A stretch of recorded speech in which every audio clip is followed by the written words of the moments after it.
Hello दोस्तों, आप सभी का स्वागत है हमारे यूट्यूब चैनल साइंस क्रांति में। अगर आप इस चैनल पर पहली बार आए हैं तो चैनल को सब्सक्राइब जरूर करें। पिछले वीडियो में हमने आप लोगों को बताया था सजातीय आवेशों के बीच प्रतिकर्षण तथा विजातीय के बीच आकर्षण का जो प्रयोग होता है उसको हमने आप लोगों को समझाया था। इस वीडियो में हम आपको बताएंगे विद्युत आवेश के मूल गुण के बारे में। जो विद्युत आवेश होता है उसका मूल गुण 4 होता है। पहला गुण है उसका आवेश संरक्षण का नियम, दूसरा है आवेश का क्वांटमीकरण तथा या परमाणुकता, तीसरा है हमारा आवेशों की योज्यता और चौथा है आकर्षण तथा प्रतिकर्षण।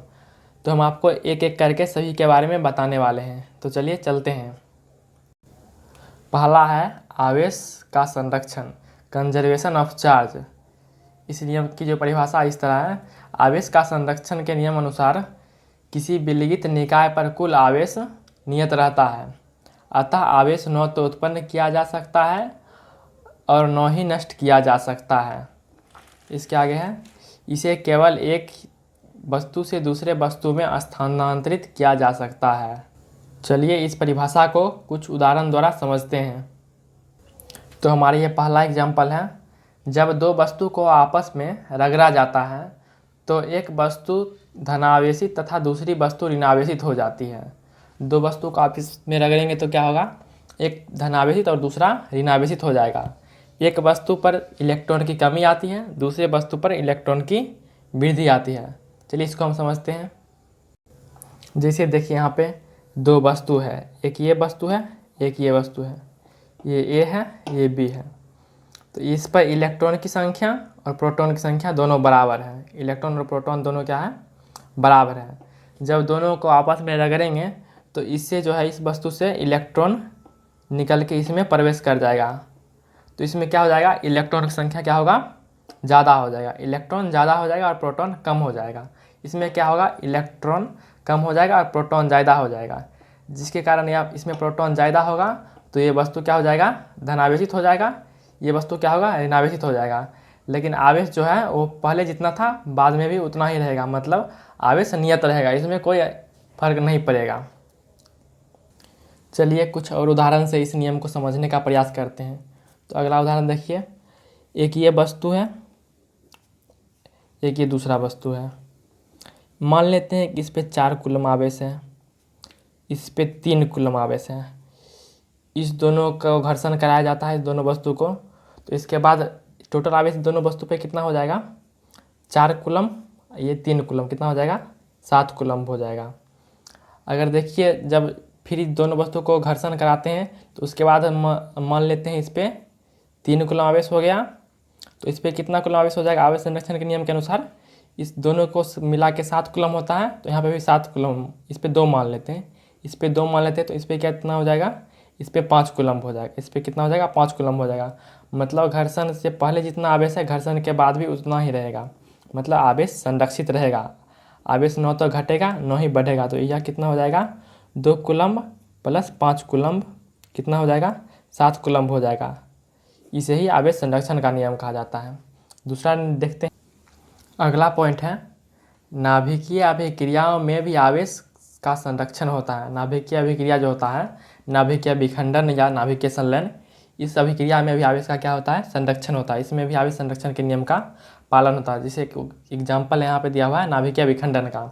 इसमें देखिए यहाँ पे 92 प्रोटॉन है, तो मतलब इलेक्ट्रॉन कितना होगा, 92 होगा। इसके बाद विखंडन के बाद भी इसमें इलेक्ट्रॉन की संख्या कितना है, इसमें 56 है, इसमें 36 है। तो विखंडन से पहले कितना था, 92, तो विखंडन के बाद कितना होगा, 92 हो जाएगा। इन दोनों को जोड़ेंगे 56 प्लस 36 कितना हो जाएगा, 92 हो जाएगा। तो इसमें भी आवेश संरक्षण के नियम का पालन होता है।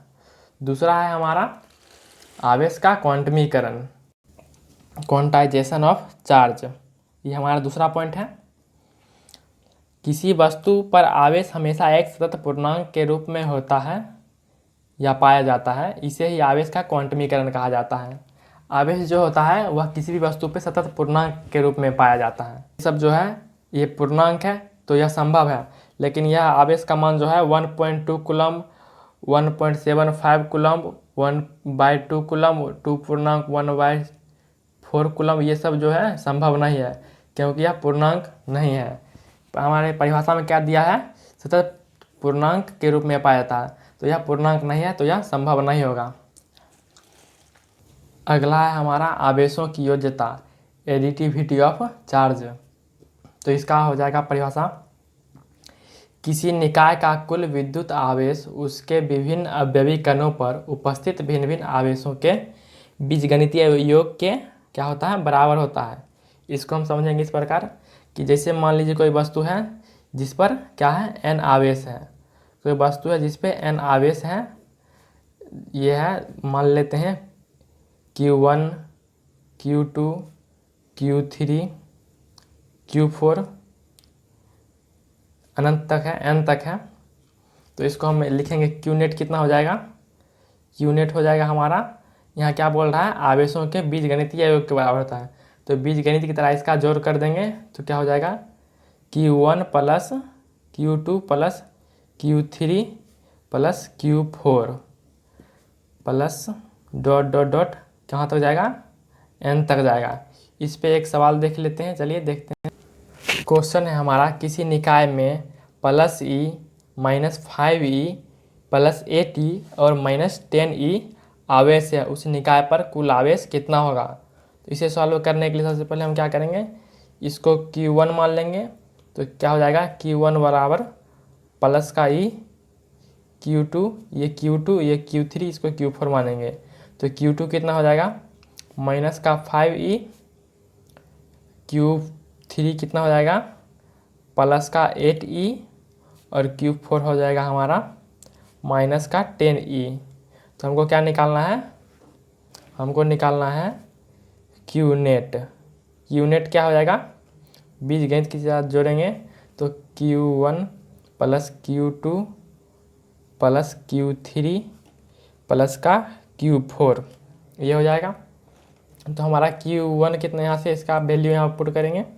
तो Q1 हमारा दिया हुआ है प्लस का E, Q2 दिया हुआ है माइनस का 5E, Q3 दिया हुआ है हमारा प्लस का 8E, Q4 दिया हुआ हमारा माइनस का 10E।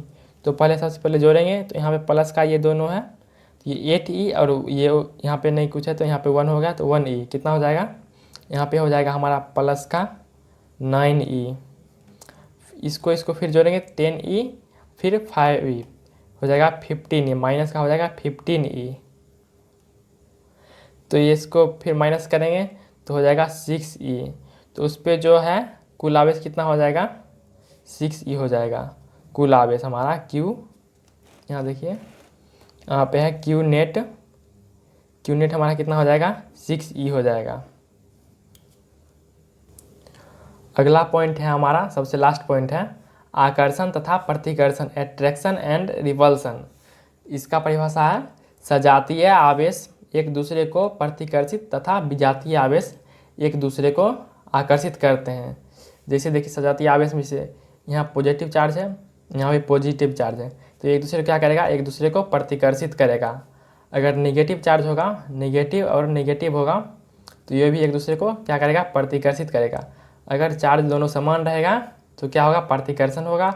अगर चार्ज अलग अलग है, जैसे यहाँ पॉजिटिव है यहाँ नेगेटिव है, तो एक दूसरे को क्या करेगा, आकर्षित करेगा। अगर यहाँ नेगेटिव है यहाँ पॉजिटिव है, तो फिर भी क्या करेगा, एक दूसरे को आकर्षित करेगा।